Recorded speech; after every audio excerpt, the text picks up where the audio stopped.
What's up, guys? TheShowForGamers. That's Al. I'm Jay. We're reviewing Metro 2033, and yeah, let's do it. So do it up. Let's do it up. So basically, this takes place in some type of apocalyptic future, and like the world's destroyed in some type of gigantic, huge blast. So it's basically the apocalypse. You know, like a nuclear warfare thing, and bam. Yeah. So apocalypse is what we're talking about. Speaking of apocalypse, your day has come, TheShowForGamers.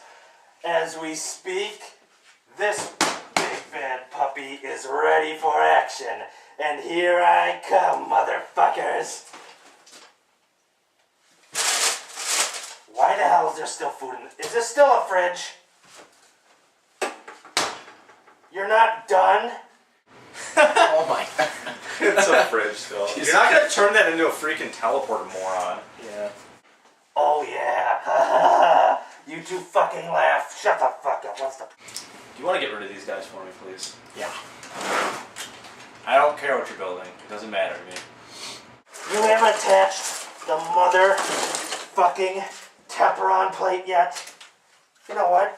I don't even know why I hired you. I don't even understand. This makes no sense. Listen, you two fuckers. The end is on its way. And when this is complete, we'll fucking be there. Fucking faggots. Jesus Christ. Dude, I think their firewalls aren't updated yet. Hack them out. Alright. Wait a minute. Did you upgrade our firewalls? Bye. Fucking bastards, I'll fucking kick your ass. Sorry. Yeah, so it takes place in the apocalypse. Basically, all of the human race, they're like living in sewers and tunnels and whatever. And first thing I want to point out is they did an awesome job with the world. Like, they have little pig pens and corners. They have like little shops and shit. It's really run down. You can tell people just scavenged whatever they could off the surface. Basically, currency in the game is old bullets.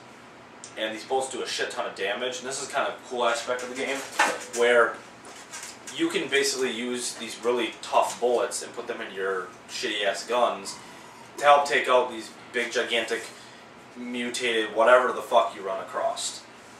Well, you do that, then you don't have money. So it's kind of a play if you use the shitty ammo or if you use the good ammo / currency in the game, basically.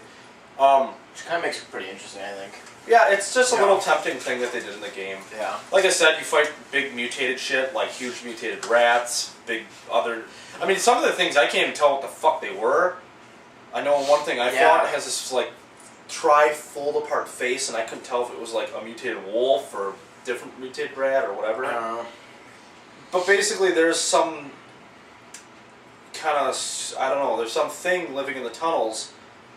or things, and they're apparently like these super evolved humans, and we're obsolete now in the evolutionary chain. And these things basically, like, if you go into their tunnels, they fuck with you with like these songs and weird illusions, and they fuck with your shit. Well, the character you're playing isn't affected by that, so that basically plays into the fact that you'll be helping certain people go to certain areas, and you become a big necessity within the story of the game. The guns are pretty cool looking. They all look very original. And they all look kind of refurbished and remade, basically, like the submachine guns, basically. It's very primitive, and it's like this like slide and clip and shit, which I really like. The graphics aren't that great, but they're good enough. Two different ways of play, basically, that the game carries you through is you are either in the tunnels and shit, helping other survivors to get from point A to point B. And so they're like these little city centers that are very vibrant and bustling with life. I really wish certain areas, like the first area you start out in, there's like little mini missions and things that can happen to you, and you can interact with more people than you normally could. And like the second area you get to, the second like little market area you get to, there's like the shopkeepers. That's it. You're like, okay. There's nothing else to do there. Yeah, and I'm like, I just wish there was more submissions within that stuff. Yeah, basically shops are split into guys that can exchange the currency ammo for ammo, and then basically a place where you can buy shops and filters and sticky bombs and blah blah. That's a big thing people may not, you may miss basically when you're playing the game is when you go to the surface, it's so toxic up there, you need gas masks. And your little watch thing will tell you how well your filter's doing. You have to switch out your filter, which I really like being a first-person shooter. They went all balls out. Like when you change the filter, your character stops combat and he pulls off the filter. You can hear him hold his breath and he screws it back on. Also, depending upon the intensity of combat and how much you take damage, your actual gas mask will start cracking and breaking, which one fucks with your vision and two fucks how efficient the air intake is. So basically, the next like depot you find, you have to buy a whole new fucking gas mask because you busted up so bad. Like the journal's like a paper pad, and there's like a little fucking lighter if you're in a dark area that you can pop up and read it, which is kind of cool. But the game does do a shitty job of telling you where the fuck you're supposed to go within the confines of the areas you're in. It just goes, oh, talk to this guy. Where the fuck is the guy, basically? Yeah, now you gotta wander around and search for him, pretty much. That I don't like. But it's an interesting take on the story, and it's a different look at the apocalypse, I think.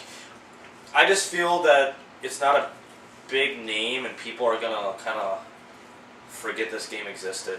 It's gonna pass them by. Yeah. So, we're giving it a 6 out of 10.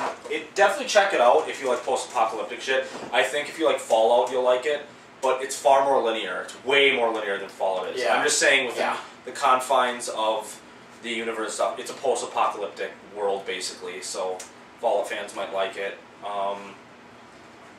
But if you just want to rent something for a weekend, I think it's a great thing to rent. So it's called Metro 2033.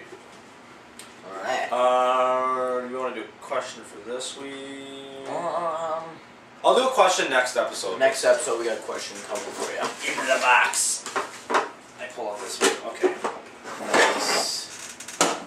We're reviewing Just Cause 2 next episode, so check it out. It's called Hide and Go Boom. Check it out, guys.